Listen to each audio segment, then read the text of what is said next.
It was 5 years ago, February 11th, 2009, that 18-year-old Danica Denton was hit and killed here in Cathedral City. She was 8 months pregnant. Her baby also died.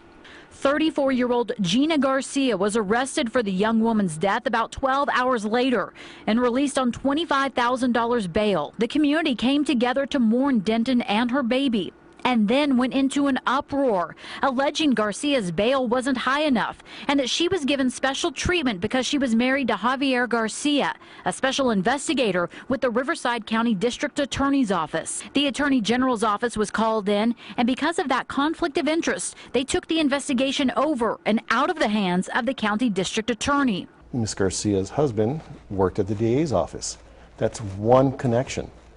And that was enough to meet the threshold of handing it over to the Attorney General's office, and in fact they did. If they took that case, they should have taken this one. Luis Bolaños, a former cop turned private investigator, is talking about the 2006 triple murders in Pinyon Pines. He says that same investigator, Javier Garcia, is the father of a young man, Javier Garcia Jr., who he believes through his investigations has information on those brutal murders where 3 people were killed and set on fire. We're not saying in any way, shape, or form that Javier Garcia Sr. is involved with this at all in any aspect. All we're saying is that there may be an appearance of a conflict. And one thing we know for a fact is that information specific to how that homicide went down, that brutal triple homicide went down, was leaked within hours. People at Becky's place of work received a phone call from Javier Jr. as to specifics on how that homicide went down. And there's more. Javier Garcia Jr.'s mother is Bonnie Garcia, the Valley's former state assemblywoman who is currently now running for state senate.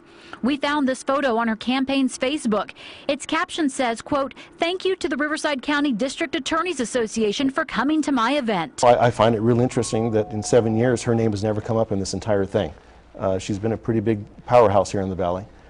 Again, we have no information that she's done anything wrong in this, other that she's tied to it through blood. That's it. However, it's the appearance of a conflict that it's all you need to declare a conflict of interest. And there's another appearance. Is there anything she can do to move this forward? Yes, I think that Bonnie Garcia could demand that this is handed over to the agency also, because it helps clear her.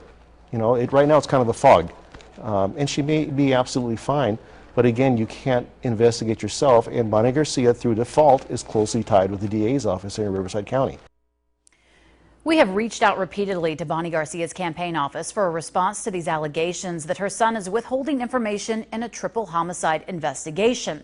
She's not returned our calls. Luis Bolaños says the public's help is encouraged in this case. You can reach out to the state attorney general's office and ask them to investigate, or call the DA's office and tell them your concerns. We will post both of those numbers on our website for you. That is KMIR.com.